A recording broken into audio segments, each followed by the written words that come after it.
Here is a story from the files of the CIA. LSD stands for lysergic acid diethylamide. The common-day usage began popular in the 1960s and 1970s. It is a psychedelic drug used to take a hallucinogenic trip. Made from lysergic acid, it is created from a fungus that grows on rye and other grains. The high gotten from LSD is referred to as a trip. It can be a spiritual awakening, psychological breakthrough, or trip to hell, bad trip. It is also known as Lucy or dots. Remember the Beatles song Lucy in the Sky with Diamonds? Though that seemed like an LSD song, both Lennon and McCartney, who admitted to taking the drug a couple of times, said no. It was a combination of a drawing from Lennon's 3-year-old son Julian and Lewis Carroll's Alice in Wonderland that the fantasies of the book. Not sure if I believe that.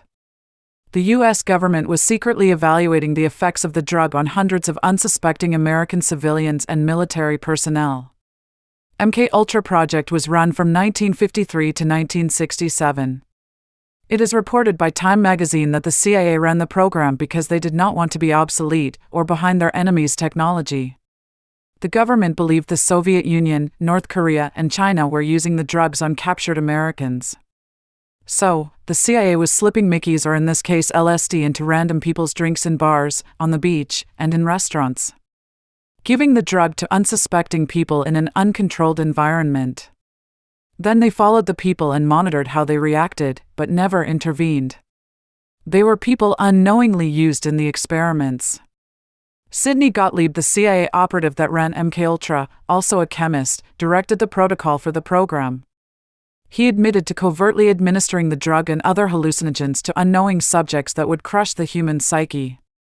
His idea was that you stripped the personality and then built the client a new one. One that could be used for mind control. Such person was his colleague, CIA operative Frank Olson. Olson was a bacteriologist and was at an MKUltra retreat.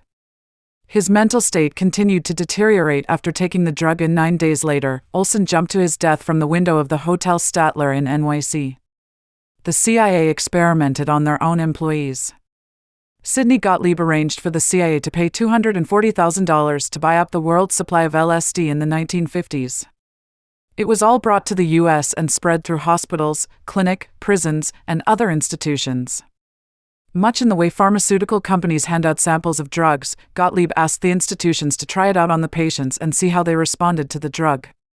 In one case, a mental patient in Kentucky was dosed with LSD continuously for 174 days. About 7,000 people participated in the U.S. Army's secret testing program with LSD. The real name of the program was the Medical Research Volunteer Program, MRVP. The CIA believed it could be used also as a truth serum. Administer enough of the drug and the subject would admit to anything. It had enormous potential in the psychiatric field in helping people recover from mental issues and find peace. From the 1950s on, it was used therapeutically to evaluate behavioral and personality changes, as well as remission of psychiatric symptoms in various disorders. It was used to treat anxiety, depression, addictions, and psychosomatic disorders. In the 1950s it was marketed by Sandoz Labs as Delicid. Then and now it is one of the most potent hallucinogens. It is taken on things, a tab of paper infused with the drug, in tablets, microdots, capsules or gelatin squares, window panes, and even sugar cubes. It is also referred to as acid. Trips are said to last about 12 hours. Timothy Leary stated the kind of trip you had was all about set and setting. Set is a person's mindset, mood, background, physiology, and everything else unique to them at the time they take the drug. Setting is the physical and cultural environment. He was convinced it expanded the mind and helped you work out personal issues. Many famous people were known to drop acid: the Beatles, Steve Jobs, George Carlin, Cary Grant, Jack Nicholson, and Dennis Hopper, to name a few. There was another issue with the drug, is that it could create an unpredictable flashback years later. None of these benefits or issues would be worked out as it gained a reputation as a hippie drug with the counterculture of the 1960s. The CIA sabotaged the use of LSD for therapeutic applications, causing the government to state the drug was dangerous and they were against it. They made illegal for all usage, including the beneficial purpose. Because it was illegal, it was never developed and administered in a fashion that could be psychologically helpful to people.